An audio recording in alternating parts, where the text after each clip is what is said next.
Podemos reinterpretar a história dos anjos caídos como seres não do paraíso, mas de Marte?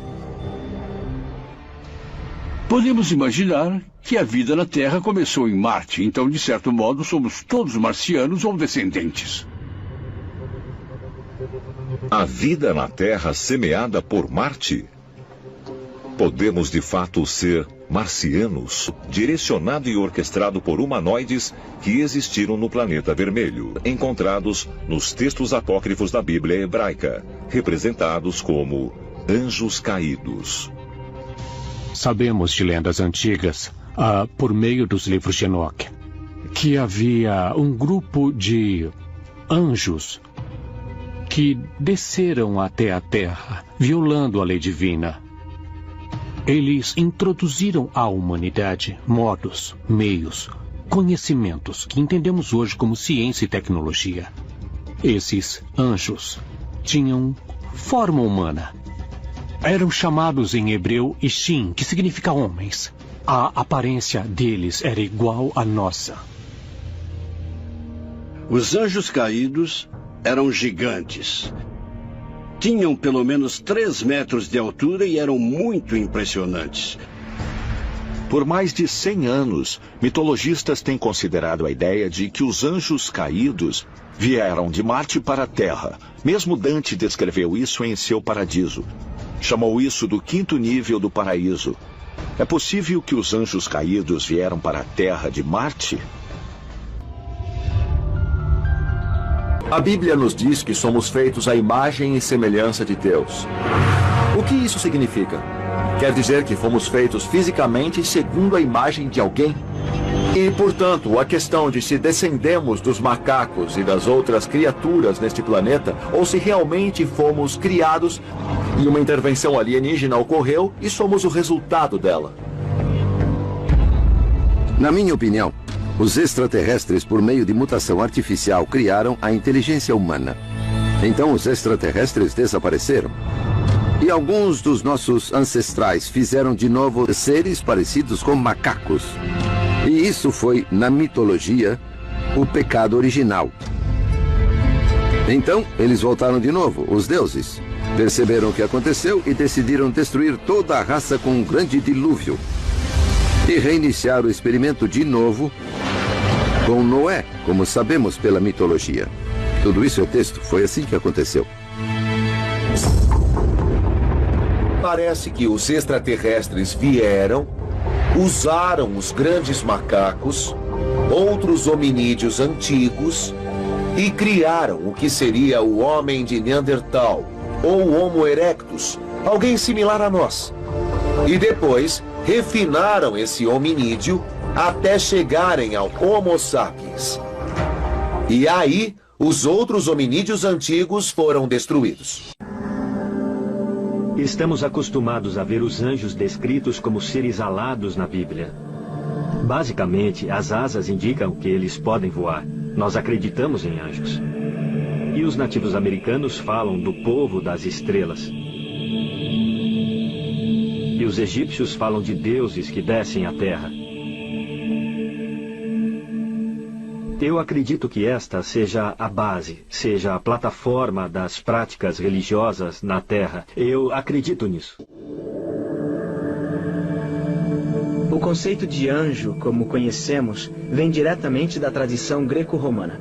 Histórias sobre Hermes e Íris descendo para transmitir mensagens e se passando por seres humanos na mesma aparência dos homens e mostrando benevolência. Existem vários outros seres que possuem lindas asas ou algo do mesmo formato. Mas esses seres, seja lá do que forem feitos, são uma maneira de nos dizer que temos uma certa dificuldade em entender o que nos separa deles e dos deuses. Era preciso que eles fossem seres estranhos e com asas. Os anjos aparecem em várias culturas como uma tecnologia erroneamente identificada. Se eles vissem alguém voando, seja um ser humano ou um humanoide, seria normal atribuir asas a este ser. Mas, na verdade, não acho que eles tinham asas. Era um jeito do homem do passado de dizer que eles podiam voar. Pesquisadores também concluíram que os anjos, se comparados aos humanos, seriam pesados demais para voar. Nós não temos aerodinâmica para voar. E somos muito pesados. Temos ossos pesados, músculos sólidos. E isso impediria um humanoide de voar. Mas se é impossível para um anjo ter asas, como ele consegue descer à terra e subir aos céus?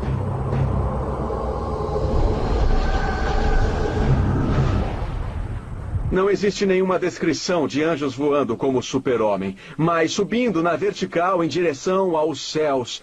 E, da mesma forma, eles também desciam na vertical. Como isso era possível? Em 1953, a Bell Aerosystems desenvolveu o cinto foguete, o precursor do jetpack, vendido atualmente. Projetado para levantar uma pessoa verticalmente no ar e fazê-la deslizar em um voo livre, o jetpack atinge 2.500 metros de altura e uma velocidade de até 20 km por hora.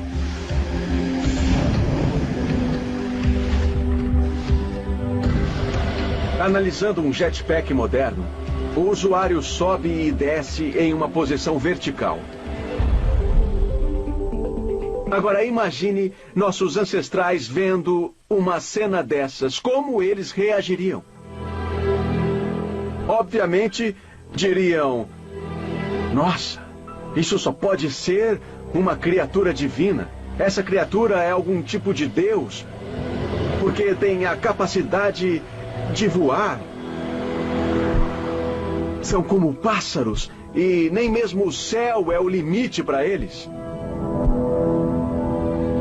Mas será que um aparelho parecido com o jetpack poderia explicar como os anjos da Bíblia eram capazes de subir verticalmente e desaparecer no céu?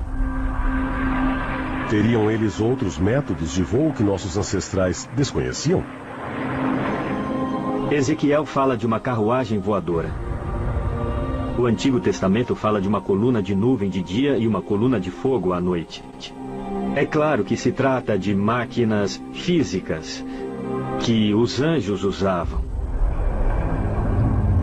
A história de Jacó e do anjo em Gênesis 28 é o famoso clássico caso de OVNIs. Jacó adormece e sonha com um anjo descendo e subindo uma escada.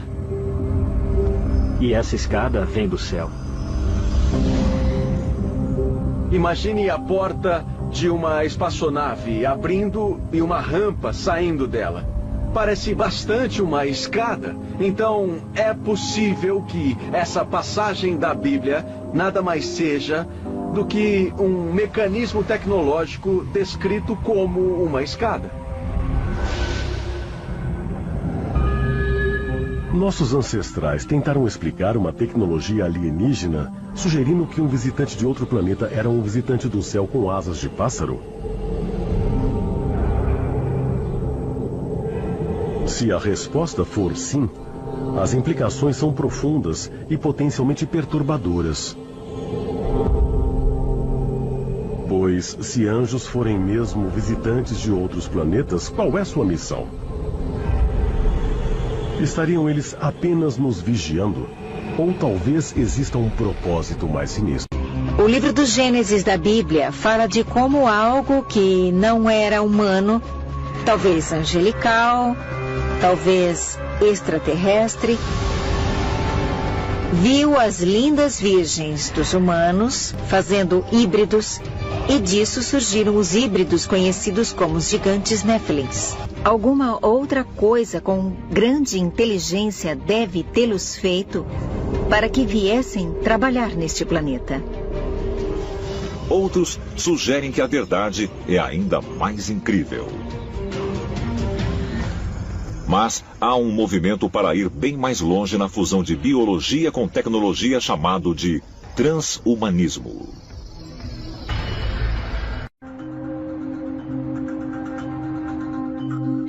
8 de fevereiro de 1957. Washington, Distrito de Colômbia. No hospital Walter Reed, o cientista húngaro John von Neumann, o homem que teve a ideia de robôs autorreplicantes, morria aos 53 anos de idade. No momento da morte, ele trabalhava em um manuscrito intitulado O Computador e o Cérebro. Com apenas 82 páginas, o texto não estava concluído. Mas alguns sugeriram que von Neumann explorava a possibilidade de reproduzir inteiramente a mente humana em um computador.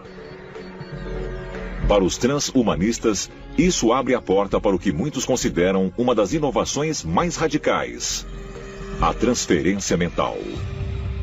As empresas já fizeram o que chamamos de interfaces neurais, em que ligaram computadores nos cérebros das pessoas através de cabos. Acreditam que podem mapear todo o cérebro humano e todos os dados armazenados nele para poderem transferir a um sistema inteligente artificial, à base de silício, onde então poderia ser armazenado e nunca morreria. O conceito de que formas de vida extraterrestre possam ter vindo para a Terra primeiro como máquinas ou robôs não é apenas provável, mas lógico. E pode até ajudar a explicar uma série de encontros com extraterrestres que têm sido relatados até recentemente, no século XX. Encontros com os visitantes robôs que antes poderiam ser chamados de Greys.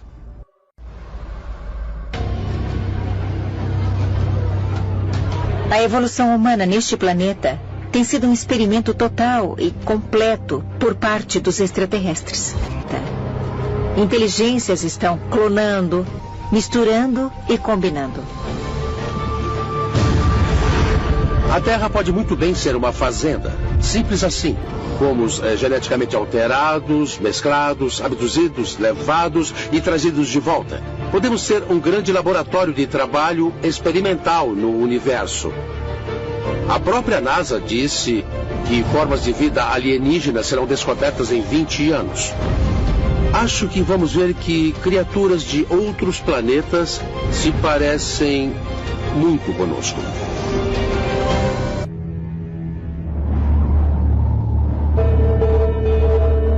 Cidade de Guanghan, China, 1986. Trabalhadores da construção civil encontraram 2 fossas de sacrifícios que continham relíquias de uma civilização perdida havia séculos. As fossas continham centenas de objetos de bronze e de ouro, máscaras, estátuas e estatuetas, além de inúmeros artefatos de mármore e de jade. Historiadores chineses consideraram a descoberta uma das mais importantes do século XX e dataram as fossas como tendo sido feitas entre 3 e 5 mil anos, portanto, do início da civilização chinesa. Em 1º de novembro de 2007, a imprensa oficial da China fez a pergunta sobre o que aquelas coisas representavam. Se representavam figuras de ancestrais ou figuras extraterrestres. Será que as máscaras encontradas no site de San Qingdui representam antigos astronautas que visitaram nosso planeta no passado distante? E se for assim, isso pode explicar o súbito desaparecimento de uma civilização aparentemente avançada. No final, desapareceram e não sabemos o que houve com eles. Será que foram um tipo de civilização extraterrestre ou uma civilização híbrida com a humana? E que pode ter sido levada embora em algum momento? Talvez mudada para outro lugar?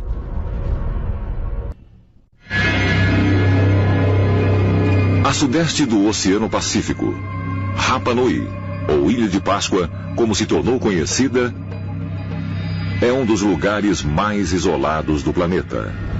A mais próxima ilha habitada fica a 1.800 quilômetros a leste, e a terra continental mais próxima, o Chile, está a 3.200 quilômetros. Espalhadas em todo o perímetro da ilha, a maioria de costas para o mar, há cerca de 300 figuras de pedra conhecidas como moais. A maioria tem entre 4,5 metros e 6 metros de altura, mas a maior tem mais de 21 metros. E a mais pesada, mais de 165 toneladas. Quem fez essa gente fazer um esforço tão grande para fazer as estátuas gigantes? Ninguém na Polinésia fez isso. Quando você fala com as pessoas da Ilha de Páscoa, com o povo Rapa Nui, dizem que fizeram aquilo para reverenciar importantes ancestrais Ariki ou governadores. Curiosamente, C.F. Barings, membro da expedição holandesa que descobriu a ilha em 1772, descreveu alguns membros da classe sacerdotal local como Golias.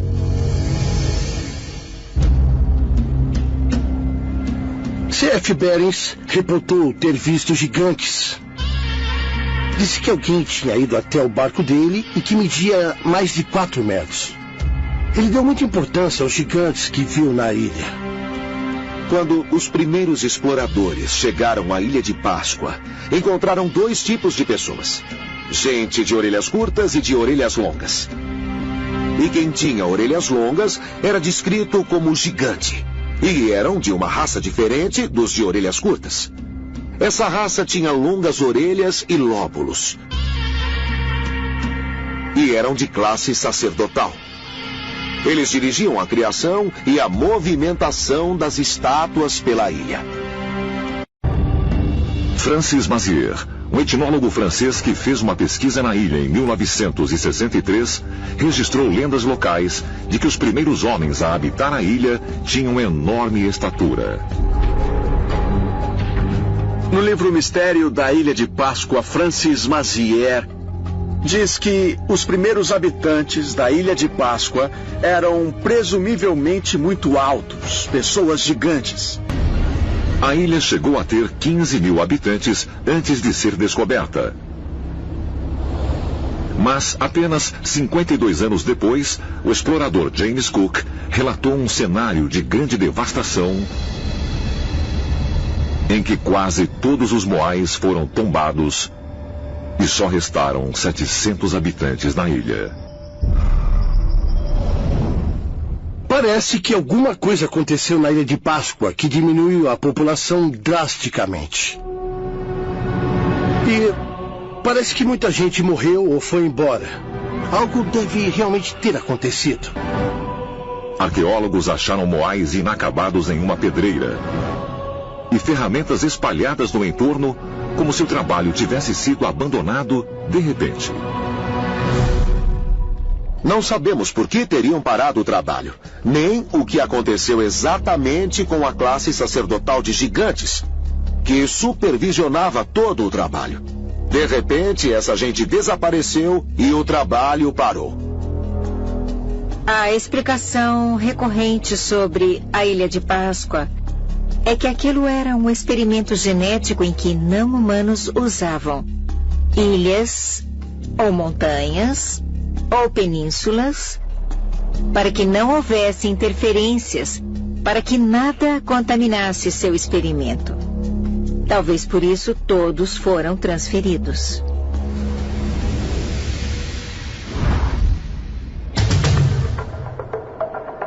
Será mesmo que um povo inteiro foi fisicamente removido da ilha logo depois de sua descoberta no domingo de Páscoa? E se for assim, um desaparecimento em massa seria parte de experimentações extraterrestres na Terra? Talvez evidências desse tipo de conexão possam ser achadas nas selvas da América Central, em uma civilização que parece ter estrategicamente abandonado seus lugares sagrados sem deixar rastro. Temos uma dezena de estranhas espirais escavadas na pedra. Arqueólogos acham que representam o Sol. Mas algumas espirais são estranhas, e uma delas tem até pequenas espirais saindo dela. Então você se pergunta se as espirais não seriam, na verdade, a representação de algum portal ou de alguma passagem para uma outra dimensão.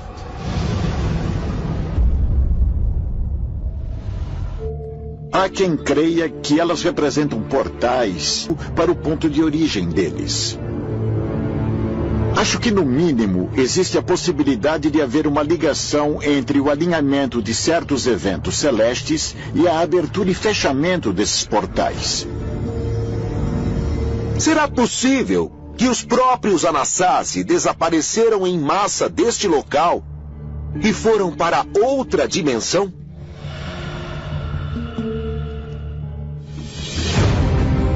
Será que a forma espiral dos petróglifos deixados pelos Anasazi representam mesmo portais? E se for assim, será que os Anasazi sabiam quando e como acessar esses outros mundos? E que evidências disso estão na análise de desaparecimentos recentes? Centenas de milhares de pessoas no planeta Terra desaparecem todos os anos. Todos os anos. E ninguém sabe onde eles estão. Florestas nacionais, parques. Há histórias de pessoas que falam com outras pessoas e quando se viram, a outra desapareceu. E não fazem ideia do que aconteceu. Terão caído em portais, terão sido abduzidas ou elevadas em um raio. Só podemos especular sobre por que a inteligência por trás das abduções age como age. Mas certamente chama a atenção que, se precisam operar clandestinamente, se querem esconder o que andam fazendo, isso não é possível na cultura de hoje. É possível que estejamos presenciando o mesmo fenômeno.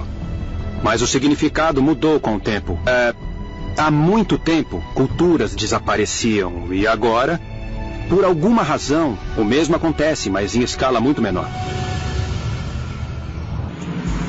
Essas pessoas, aviões ou objetos estavam no lugar errado, na hora errada e desapareceram pelo portal ou passagem estelar. Será que existem seres inteligentes que habitam outros planetas dentro do nosso sistema solar? E que eles tenham procurado a Terra em algum momento, como nós agora procuramos outros planetas habitáveis? No Antigo Egito, você tinha, por exemplo, Osíris, que veio de Órion. Osíris era casado com Ísis. Ísis veio da estrela de Sírius. Esses extraterrestres chamados deuses apontavam para o céu e diziam: "Olha, aquela é a nossa casa." Uma das peças mais antigas e mais convincente prova para apoiar a noção de que os extraterrestres têm de fato visitado a Terra pode ser encontrada no antigo selo cilíndrico sumeriano conhecido como VA243. O autor, Zecharia Sitchin, foi o primeiro a sugerir que este selo, que se estima ter pelo menos 4.500 anos, seja uma representação do nosso sistema solar. Você pode ver no selo que há um modelo completo de todo o sistema solar, com precisão mostrando o Sol no centro. Mas antes de Copérnico e Galileu, ninguém sabia que nós orbitávamos o Sol. Assim, a única explicação é que alguém que tivesse esse conhecimento passou à humanidade, e de que houve presença extraterrestre na interação com as pessoas no passado. E vemos isso em todo o globo. A tribo de Dogon e os antigos egípcios acreditavam que seus deuses vieram da estrela Sirius, com o aglomerado estelar Pleiades, assim como fizeram os americanos nativos a centenas de quilômetros de distância. Talvez mais evidências sejam reveladas com nossos planos de colonizar Marte. Primavera de 2013. O projeto Mars One solicita candidatos para a colonização de Marte. Mais de 200 mil pessoas se inscreveram para serem os primeiros humanos a colonizar o planeta vermelho. Apenas 24 serão selecionados. Nenhum deles deverá voltar. A missão Mars One é uma missão muito ambiciosa. Eles reuniram todos os fornecedores aeroespaciais do mundo e tentaram fazer uso pesado da experiência na estação espacial, onde eles fizeram módulos para viver. Esses mesmos módulos podem ser levados a Marte e manter a vida humana. Os cientistas estão testando modelos de alojamentos para Marte, como o Deep Space Habitat, da NASA. Os engenheiros projetaram os casulos a serem construídos remotamente antes dos humanos chegarem.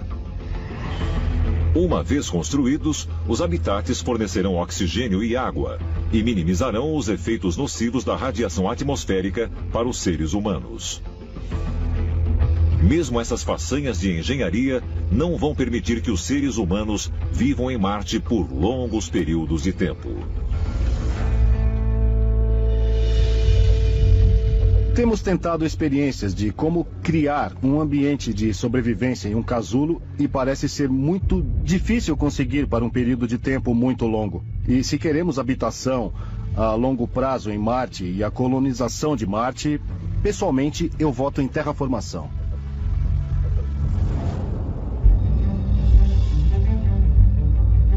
Terraformação é o processo de transformar um ambiente impróprio para a habitação humana em habitável. Os cientistas estão investigando as várias maneiras de um dia poder terraformar um planeta inteiro. Quando você pensa em terraformação em Marte, a chave é conseguir uma atmosfera densa, que forma uma proteção contra a radiação do Sol. Faz com que a temperatura suba o suficiente para produzir a vida vegetal e o oxigênio. Então a pergunta é, onde podemos obter a atmosfera mais densa? Algumas opções. Tem uma grande quantidade de gases aprisionados nas calotas polares. Então podemos imaginar elas derretendo e liberando o gás. Terraformar um outro planeta é uma perspectiva de muito longo tempo. Se vamos terraformar Marte para tornar mais parecido com a Terra, podemos pensar em algumas maneiras de fazer isso. Podemos semear micróbios que podem produzir uma atmosfera mais espessa. Podemos modificar drasticamente as condições em um planeta para uma intervenção adequada. E Marte parece ser uma boa opção para isso. Marte já foi muito mais parecido com a Terra. Talvez possamos trazer de volta e tornar mais parecido com a Terra novamente. A atmosfera primitiva da Terra e a atual atmosfera de Marte, em sua composição, são muito semelhantes. A Terra tinha vapor de água, nitrogênio e dióxido de carbono. É disso o que consiste a atmosfera de Marte. Se os seres humanos planejam um dia dar a Marte uma atmosfera respirável, extraterrestres podem ter feito a mesma coisa com a Terra milhões de anos atrás. Há uma possibilidade de que a Terra tenha sido terraformada. Quando olhamos para o desenvolvimento da Terra, o que vemos é que em todas as fases do planeta havia exatamente o que parecia precisar para desenvolver esse mundo bonito e azul em que vivemos. Quando precisávamos de oxigênio, foram introduzidas bactérias no ecossistema que sugavam o dióxido de carbono e o gás metano e bombeavam oxigênio para fora. Vemos como Marte é e pensamos em tentar construir uma atmosfera e tudo mais. E a primeira pergunta que temos que fazer para nós mesmos é: será que os extraterrestres vieram aqui e fizeram a mesma coisa? Quando lemos os mitos de criação pelo mundo, uma das coisas que encontramos em todas essas histórias é a ideia de que os deuses buscaram criar um ambiente estável na Terra. A história do Gênesis pode ser vista como um guia passo a passo da terraformação da Terra. No primeiro dia, Deus e os deuses criaram o universo. No segundo dia, os deuses criaram o firmamento. Isso é descrito como uma cúpula ou uma fronteira separando o céu da terra. Depois veio o aparecimento das plantas e dos animais e mais tarde dos seres humanos. Eu sempre disse que a Terra é um planeta de experimentação. É bem possível que os alienígenas decidiram que, com o fim de limpar o planeta, eles precisavam de uma coisa de uma enorme magnitude, como o dilúvio de que a Bíblia fala. O dilúvio teve como fim principalmente erradicar as pessoas que estavam no planeta naquela época. Bom, Deus podia ser o extraterrestre, podia ter criado o dilúvio. É muito possível, é muito provável que, com o fim de erradicar uma espécie que eles podem ter alterado geneticamente e se equivocado, eles precisaram se livrar dela e começar tudo de novo. As coisas que nós faremos em Marte podem ser exatamente as mesmas coisas que extraterrestres fizeram quando vieram ao nosso planeta. Nós terraformaremos aquele planeta, criando uma atmosfera mais adequada, derretendo calotas polares para criar rios e lagos. E talvez até manipulando geneticamente organismos para sobreviverem melhor naquele planeta. E talvez a humanidade esteja sendo guiada por extraterrestres para ir a Marte e colonizar o planeta vermelho. Com nossos planos para colonizar Marte, estariam os humanos realmente seguindo os passos dos extraterrestres que vieram à Terra no passado remoto? Como há até mesmo evidências de que esses visitantes alienígenas podem ter vindo para cá do mesmo planeta que é agora o nosso destino. Com base nas investigações dos astronautas que vivem na Estação Espacial Internacional, cientistas especularam sobre que mudanças fisiológicas podem ocorrer nas futuras gerações de humanos nascidos em Marte. Uma das coisas mais incríveis do corpo humano é sua capacidade de se adaptar. E no caso dos astronautas que vão para o espaço, eles crescem de 5 a 7 centímetros. E no caso de um humano nascido em Marte, o que vai acontecer é que o ambiente vai mudar a sua estrutura do corpo humano. E o que veremos em poucas gerações serão humanos mais altos, mais magros, porque a gravidade em Marte é menor do que a da Terra. Se os humanos evoluírem por muito tempo no planeta Marte, eles serão mais altos, terão cabeças maiores, terão membros mais longos, podem até desenvolver olhos levemente maiores equipados para ver melhor no escuro, porque há menos luz do Sol em Marte do que há na Terra, porque é mais distante do Sol. Podem acabar parecendo representações de anjos e vários outros seres divinos sobre os quais lemos na Bíblia e outros documentos antigos. Esses atributos de alguém de um planeta de gravidade baixa como Marte, ou que esteve no espaço muito tempo, podem ser os atributos que nós vemos nos anjos caídos. Seres muito altos e alongados, e talvez pálidos, e com olhos muito grandes. Marte é um ponto muito lógico. Se a vida na Terra um dia se tornar impossível, é o nosso próximo passo, é para onde ir se a sobrevivência da nossa espécie estiver ameaçada. Porque talvez seja de lá que nós viemos. Então talvez nós, terráqueos, sejamos os marcianos. Então a questão é: será que esse jogo tem se repetido há centenas de milhares de anos?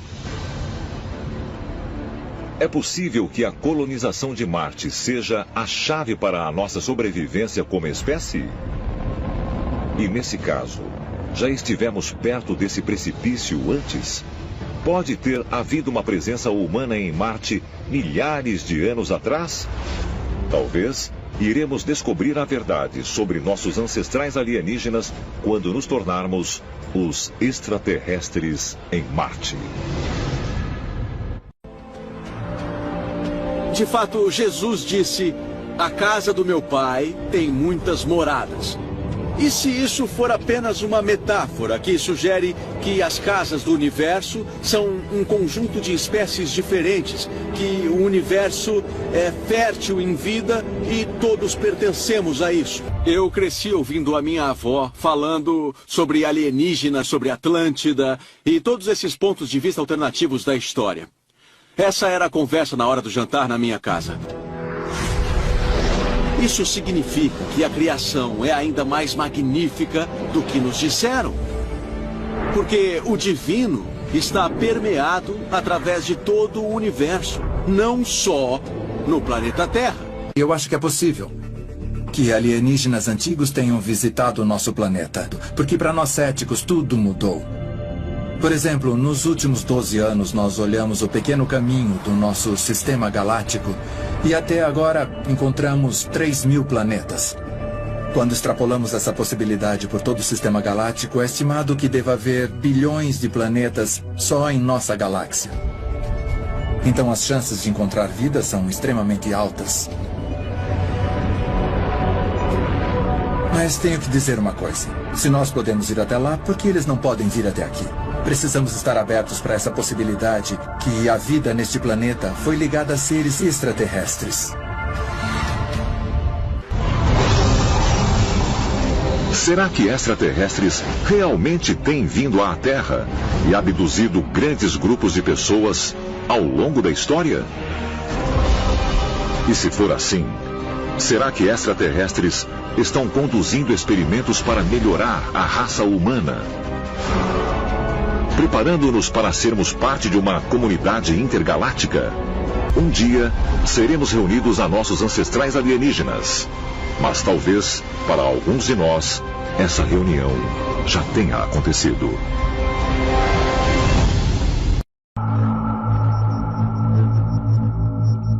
Genebra, Suíça, sede do CERN. Uma coalizão multinacional de cientistas estão trabalhando para aprimorar o Grande Colisor de Hadron, o maior e mais poderoso acelerador de partículas, que tem a capacidade de produzir a energia de 70 mil bombas atômicas. O Grande Colisor de Hadron foi a chave para a descoberta inicial do bóson de Higgs, ou a partícula de Deus. Uma partícula subatômica que muitos cientistas acreditam existir por uma fração de segundo antes que outras partículas atinjam suas massas. E a parte perdida da nossa compreensão sobre as leis da física. Para físicos teóricos, a descoberta abre novas fronteiras na ciência e tecnologia, sugerindo a possibilidade de antigravidade, viagem na velocidade da luz, teletransporte e até aplicações militares futuras. A partícula Higgs é tão nova que nós não sabemos mesmo o que seremos capazes de fazer com ela. A primeira pessoa a referir o bóson de Higgs como a partícula de Deus foi o físico ganhador do Prêmio Nobel, Leo Liederman, que também comparou o uso do Grande Colisor de Hadron à construção da Torre de Babel para alcançar o reino de Deus.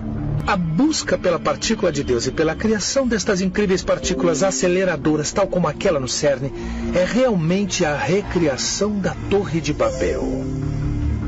A Torre de Babel parece ter sido a primeira tentativa da humanidade de atingir os buracos abertos do paraíso para abrir os portais estelares e os buracos negros. E esses buracos se transformaram em portais que permitiam a entrada dos extraterrestres. Podemos essencialmente chamar de magia negra e satanismo. Eu acho que se envolveram com coisas que não deveriam ter mexido. Existem muitos especialistas aí fora que acham que as forças demoníacas são de fato extraterrestres. E eles podem ter aberto uma entrada, um portal para se comunicarem com essas coisas. O Deus Bom, chamado de Diabo, e de outros vários nomes, criou a matéria. E isso aprisionou as partículas de luz na humanidade. E que nós lutamos todos os dias para relembrar que existem forças malignas que nos desviam da espiritualidade e nos tentam com o mundo físico. A raça humana vai concentrar mais energia numa área pequena do que já fizemos antes. Então procuramos um fenômeno completamente novo. Estamos conseguindo muito mais energia. E isso significa que estamos investigando mais a fundo e podemos estar a um passo de descobrir uma coisa que é completamente chocante. E à medida que chegamos a energias cada vez mais altas, não sabemos o que vamos encontrar, porque a física nesses níveis é uma ciência completamente experimental. Nós não temos o total entendimento e descrição do universo, o que pode gerar esse medo e ansiedade de que podemos criar uma coisa que vai destruir o universo. Quando observamos os experimentos realizados na CERN com o Grande Colisor de Hadrons, pode ser que a humanidade esteja dando seus primeiros passos em direção à construção do universo. Estamos manipulando a matéria no nível subatômico e literalmente dominando as forças da criação. Estamos entrando num território enorme e desconhecido. Vamos testemunhar eventos que nenhum outro ser humano já testemunhou em escalas de densidade de energia que nenhum ser humano foi capaz de criar antes. Isso é muito empolgante. Quem sabe o que vamos encontrar? Com a promessa de mais poder, Com o colisor atualizado funcionando nos próximos anos, os cientistas estão esperançosos de que a humanidade vá dar ainda mais saltos tecnológicos na compreensão de como o universo funciona. Quando eles terminarem a atualização, ele será 13 vezes mais poderoso. Então é um enorme aumento de energia. Nós nunca tivemos uma máquina que pudesse operar nesses níveis de energia. Mas a questão é, corremos o risco de abrir algo que nós não queremos? Será uma caixa de Pandora? Talvez mais provas possam ser encontradas ao examinar antigos textos que descrevem a chegada das forças malignas à Terra. Monte Helicon, Grécia Central. No sopé desta montanha, o poeta Hesíodo do século VI a.C. afirmou ter feito contato com 9 musas, filhas imortais do deus Zeus, que, segundo a mitologia, concedeu o conhecimento e a arte aos humanos. Hesíodo compôs poemas inspirado por essas musas, inclusive o que pode ser considerado o seu trabalho mais importante: A Teogonia e a Infame História da Caixa de Pandora. Quando o Titã Prometeu roubou o fogo dos deuses e o entregou aos humanos, Zeus não ficou nem um pouco feliz. Ele queria vingança. Então, o que ele fez foi encomendar a Hefesto a criação de Pandora, a primeira mulher. Depois, ele deu a Pandora um pito, isto é, um jarro que continha todos os males do mundo. Nós chamamos isso de caixa, mas em grego é um jarro. E a Pandora recebeu ordens de não abri-lo. E é claro, ela abriu. E então todos os males foram liberados no mundo. Essas forças malignas são às vezes encarnadas por demônios. E às vezes esses demônios são deuses. E às vezes podemos dizer é uma mistura de monstros e deuses. Mas todas elas são as forças dos eventos negativos do mundo. Zeus queria contrabalancear o fato de que eles tinham essas coisas boas, que eram, injustamente, na opinião de Zeus, concedidas aos humanos. Então, é uma explicação que atribui a existência do mal à responsabilidade das deidades, dos deuses. As pessoas acreditaram que a história de Pandora era de fato verdadeira durante muito tempo e que esses deuses extraterrenos, controlavam a sociedade humana. Pandora foi aquela que libertou entidades ou seres que fazem essas coisas acontecerem. A caixa em si pode ter sido algum tipo de portal. Então, ao abrir a caixa, pode, na verdade, ter surgido um portal, por onde uma gama variada de sórdidas entidades, seres espirituais ou vida extraterrena potencialmente foi capaz de passar e chegar à Terra.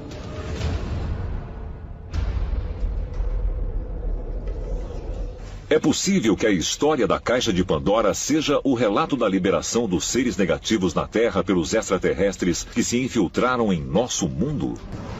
Então é preciso se perguntar, talvez, de certa forma, há algum tipo de força extraterrena que está usando outras dimensões de algum mundo alternativo.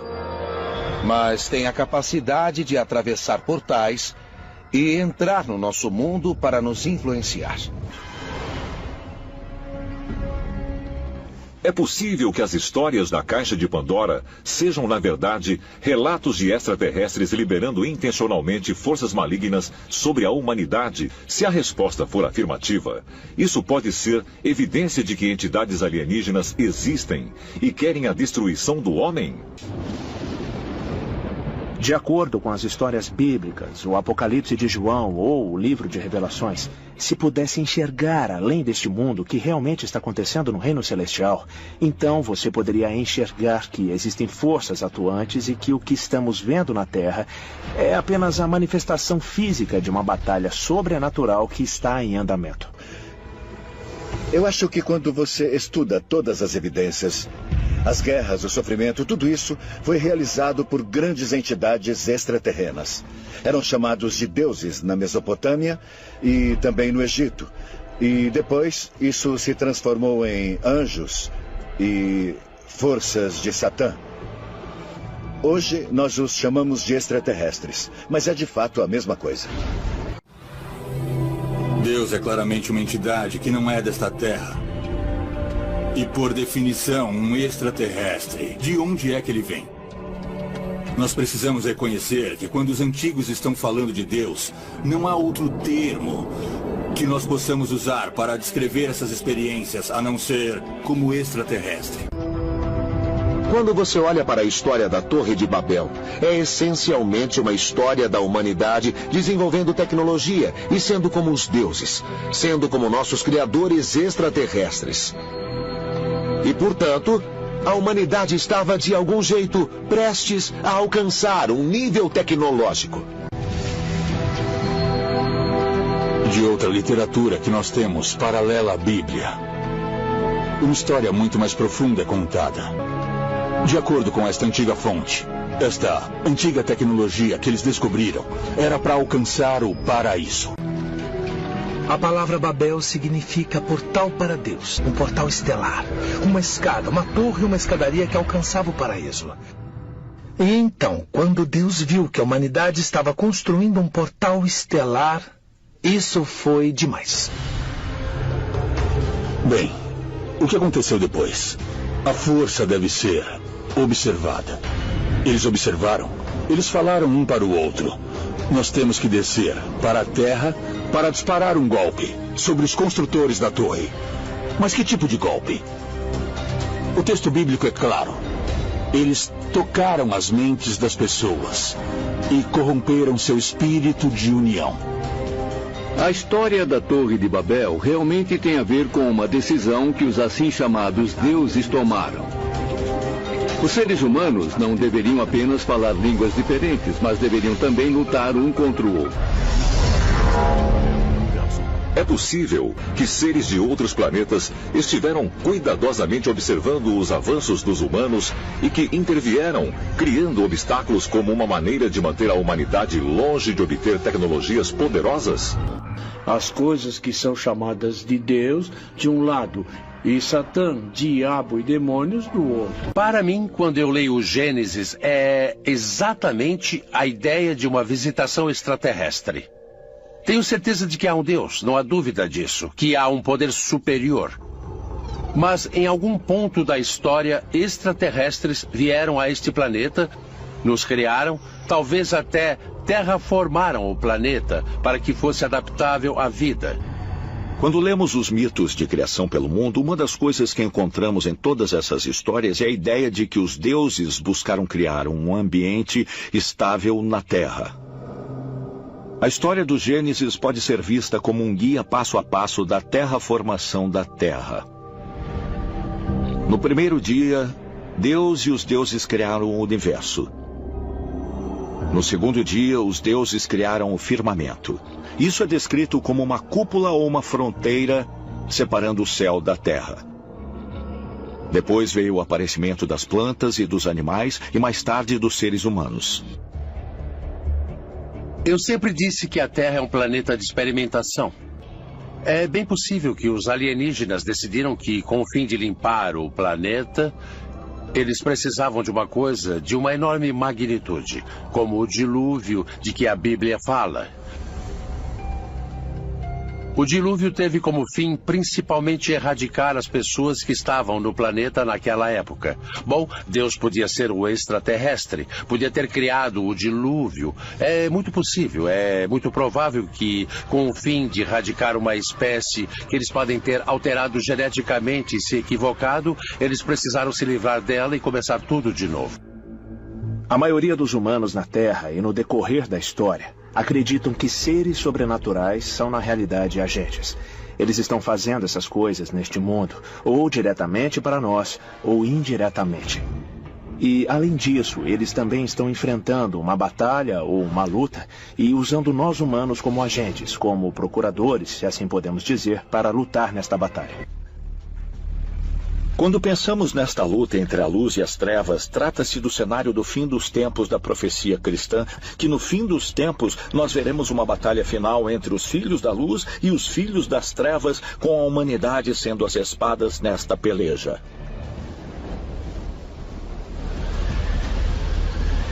A profecia bíblica é clara. Nós reintegraremos com nosso destino universal uma restauração dos nossos elos do céu e da terra. O que significa um elo e união extraterreno e terreno. E quando o Messias vier, ele surgirá com um exército. Ele virá de algum lugar desta terra. A maioria acredita que seja dos céus. Como nós denominaríamos um exército invasor vindo dos céus? Não chamaríamos de um exército de anjos. Chamaríamos isso de uma invasão extraterrestre. Os seres humanos são, na verdade, soldados em uma guerra cósmica entre o bem e o mal? Se isso for verdade, nossas experiências com as forças da luz e das trevas ajudaram a nos preparar para a batalha final, a que nos reunirá com nossos criadores extraterrenos? Ou nós nos acharemos lutando contra essas forças? A ideia de que estamos vivendo o final dos tempos, não necessariamente o fim do mundo, mas o fim de um mundo, é global. Segundo alguns pesquisadores e estudiosos, este é o dia em que o mundo chegaria ao fim. Se todos os povos da Terra puderem se unir e viver mais em harmonia consigo mesmos e com o planeta, não haverá uma grande destruição. E dependendo de como você interpreta o encontro no roteiro, estamos exatamente nele. Mesmo a Bíblia cristã prevê com detalhes um terrível apocalipse de fogo.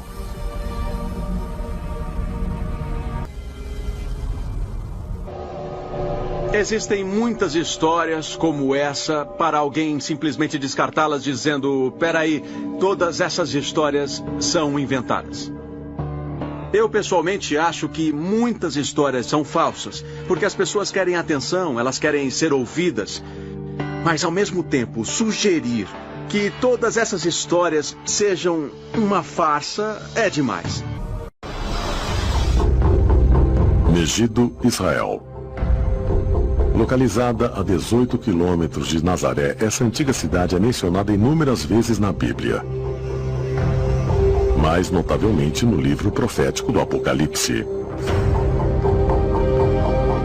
De acordo com os textos religiosos, foi fora dessa cidade, nas chamadas planícies de Megido, onde o poder do Deus Onipotente vai travar uma batalha final contra Satanás e as forças malignas. Os escritores cristãos do final dos tempos focam em algumas coisas: que o povo judeu voltará e retomará a Terra Santa, o que aconteceu há alguns anos. Que a nação finalmente estabelecida reivindicará Jerusalém, o que aconteceu há alguns anos. E que haveria uma grande expansão do território até se tornar uma nação muito grande. Finalmente, a reivindicação do templo, que é sagrado no Islã, mas deve ser tomado e restaurado ao seu estado original. É o lugar onde o Messias vai governar a terra antes do final dos tempos. O livro do Apocalipse é sem dúvida um dos livros mais complexos da Bíblia. E ele pertence a uma compilação à parte, que é chamado de Apocalíptico. É um livro que entrevê o futuro.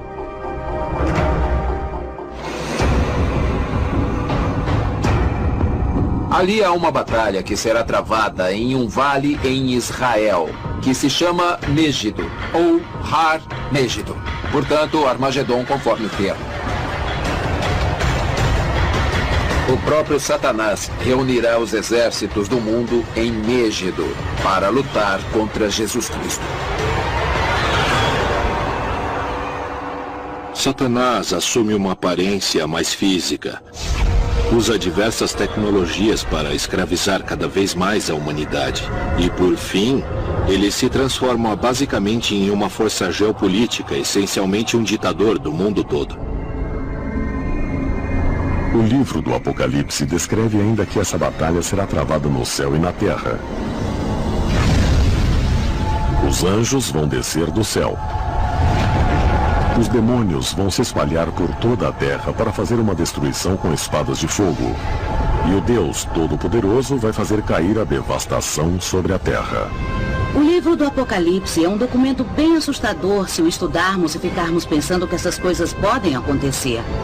Quero dizer, se você olhar para o que acontece no livro, temos cataclismos na terra, temos terremotos, chuva de fogos sobre a terra, anjos batalhando no céu. E depois, repetidamente, temos Satanás voltando. Ele ficou arrogante e perdeu a sua posição celestial. Ele foi expulso dos céus e caiu.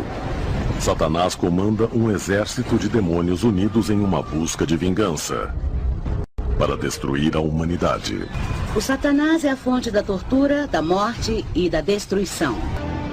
Satanás é retratado como o inimigo de Deus, que tenta destruir as pessoas boas para fazer com que elas se tornem ruins, impedindo-as de serem salvas e de irem para o céu, de modo que possam ir para o inferno, onde ele está no comando.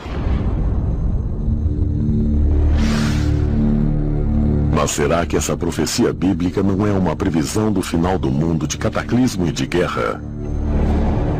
Haverá uma interpretação ainda mais profunda? O livro do Apocalipse nos fornece algumas das mais claras representações do que muitos modernos chamariam de atividade extraterrestre. Pense nisso. Temos seres sobrenaturais que voam através do cosmos, tocando trombetas, lançando fogo sobre a Terra. Temos um grande conflito entre a luz e as trevas, entre o bem e o mal. Há um dualismo cósmico acontecendo, que envolve no final a reafirmação da autoridade divina sobre aqueles anjos rebeldes que tinham se perdido há muito tempo. Combate extraterrestre? Será que o livro bíblico do Apocalipse realmente pode estar se referindo a uma guerra galáctica? Uma aposta sobre o destino final da humanidade? Se sim, quem ou o que é Satanás? Ele é um demônio, o diabo, a personificação do mal? A maioria dos cristãos acreditam que os demônios são encarnações do mal dos outros anjos que seguiram Lúcifer em sua rebelião contra o Deus Onipotente. Eles têm nomes como Beelzebu, Asmodeus, Maluk e Mammon, e se dedicam a corromper as almas da humanidade. Biblicamente falando, o demoníaco vem dos anjos caídos. Aqueles que caíram com Lúcifer durante as grandes guerras no céu. E o objetivo deles é enganar a humanidade para que sigam um mau caminho, para se apartarem de Deus. E se dividem em muitas classes. Eles têm as ocupações mais básicas lá de baixo e seguem por toda a extensão até o estrategista, que está governando nos bastidores os assuntos da humanidade.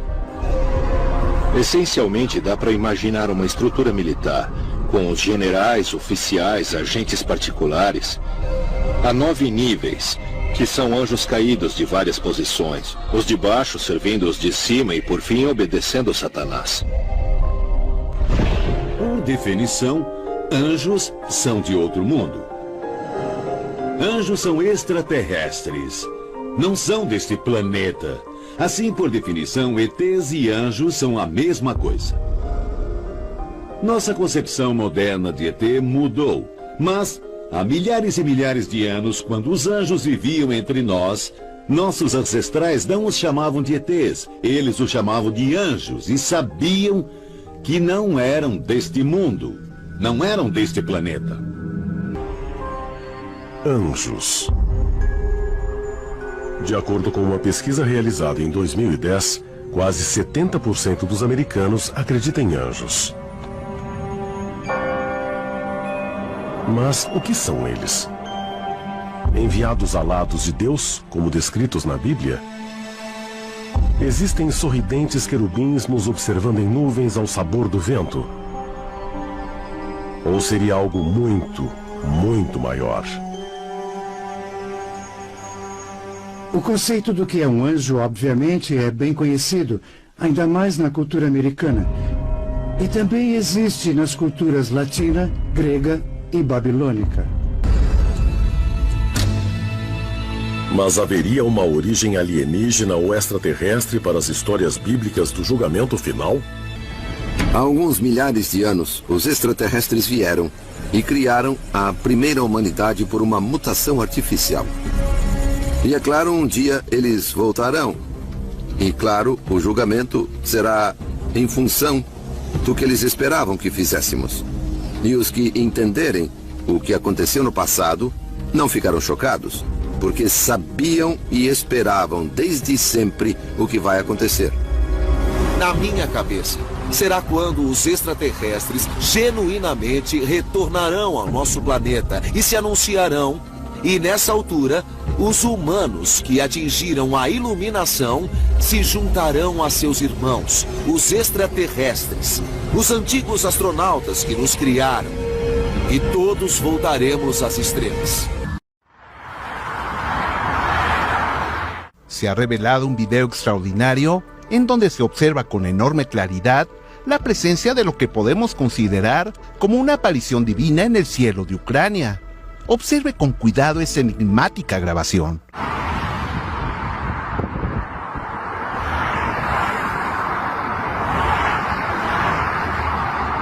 ¿Se tratará de una aparición mariana? ¿Podría ser Jesús de Nazaret? Realizando un acercamiento podemos observar detalles muy singulares de esta misteriosa manifestación. Nuevamente observe con mucho cuidado cómo mueve los brazos y la cabeza constantemente.